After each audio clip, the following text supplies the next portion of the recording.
আজি শিক্ষাৰ এনেকুৱা হ'ব বুলি ভবাই নাছিলোঁ ইমানখিনি পঢ়া শুনা কৰি আমি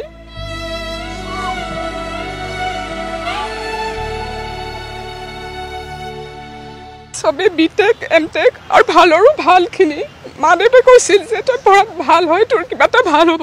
কিন্তু এনেকৈ ৰাস্তাত আহিম বুলি আমি ভবা নাছিলোঁ CM ছাৰক মই এইটোৱে ক'ব বিচাৰিছোঁ যে আমাৰ এইটো কথাত আপোনালোকে হস্তক্ষেপ কৰক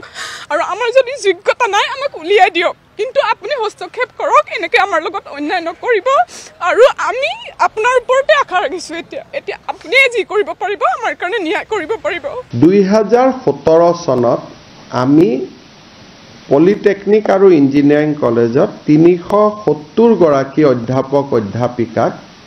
অংশকালীন হিচাপে আমি নিযুক্তি দিছিলোঁ সেইটো আৰু সত্যৰ কথা নাই সবৰ হাতত কাগজখনে আছে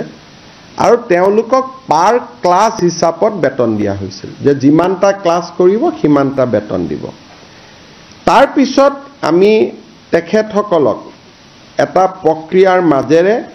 কিছুক আমি এবজৰ্ভ কৰিলোঁ আৰু এনেকে কিছুৱে ৰিজাইন দিও গুচি গ'ল 67 গৰাকী ৰিজাইন দিলে আৰু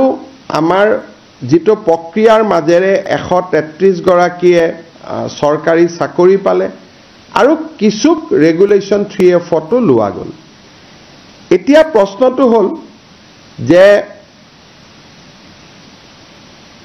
এই পলিটেকনিকৰ শিক্ষকসকলে গুৱাহাটী উচ্চ ন্যায়ালয়ত গ'ল যদি কোৰ্টত নগলেহেঁতেন আমাৰ লগতে কথাটো থাকিলেহেঁতেন কথাটো বেলেগ আছিলে কোৰ্টত তেওঁলোকে গ'ল আৰু কোৰ্টত তেওঁলোকে এটা আদেশ ল'লে গভৰ্ণমেণ্টৰ বিপৰীতে যে তেওঁলোকক চাকৰিৰ পৰা গুচাব নোৱাৰিব কিন্তু গুৱাহাটী উচ্চ ন্যায়ালয়ে তেওঁলোকক এটা সিদ্ধান্ত দিলে অৱশেষত যে নহয়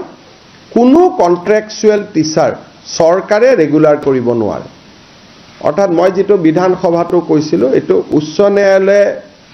এটা গুৰুত্বপূৰ্ণ জাজমেন্ট দি ক'লে যে সৰকাৰৰ এটো অধিকাৰেই নাই কাকো ৰেগুলাৰাইজ কৰা গতিকে তেওঁলোকৰ জাগাত নতুনকৈ এপইন্টমেন্ট পোৱা শিক্ষকসকলে যোগদান কৰিলে যিসকলৰ চাকৰি গ'ল তেওঁলোকো অসমীয়া তেওঁলোকো চোকা আৰু যিসকলে তাৰ জাগাত চাকৰিত সোমালে তেওঁলোকো অসমীয়া তেওঁলোকো চোকা এতিয়া যদি এখেতসকলক মই চাকৰি দিব লাগে যোগদান কৰাখিনিকো আকৌ উলিয়াব লাগিব তেতিয়া তেওঁলোকে আন্দোলন কৰিব এতিয়া মই এই গোটেই ঘটনাটো চাই পেলাই তিনিটা ব্যৱস্থা দেখিছো যে আমাৰ হাজু টিংখং আৰু মাজুলী তিনিখন পলিটেকনিক হ'ব গৈ আছে ইয়াৰ ভিতৰত যিসকলে উপযুক্ত আছে যিমান পোষ্ট আছে কিছুক আমি আকৌ অংশকালীন ভিত্তিত আমি ল'ব পাৰিম কিন্তু তেওঁলোকে ফাইনালি পৰীক্ষাত আকৌ এপিয়াৰ হ'ব লাগিব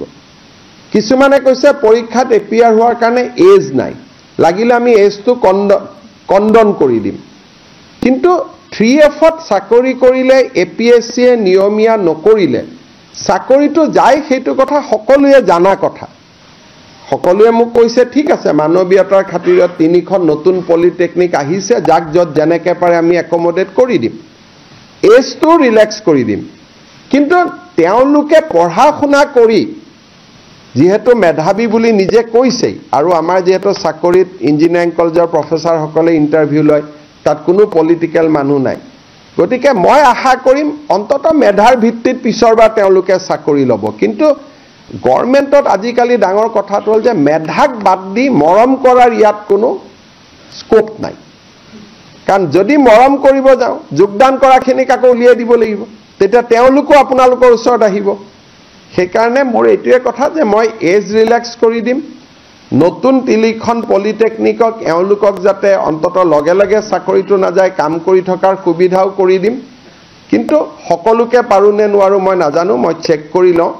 কিন্তু ফাইনালি তেওঁলোকে পৰীক্ষা দিবই লাগিব পৰীক্ষা নিদিয়াকৈ চাকৰি নহব এই কথাখিনি মই ভাবো যে চাকৰি এটা গলে মনটো বেয়া লাগে অলপ দুখু কৰে কিন্তু পুৱা কেজনো জেনুইনে জুনে চাকৰি পাইছে তেওঁলোকৰ জাগাত কোনো ৰাজস্থান মহাৰাষ্ট্ৰৰ পৰা কোনো আহা নাই অসমৰ ডেকা ল'ৰা ছোৱালীয়ে চাকৰি পাইছে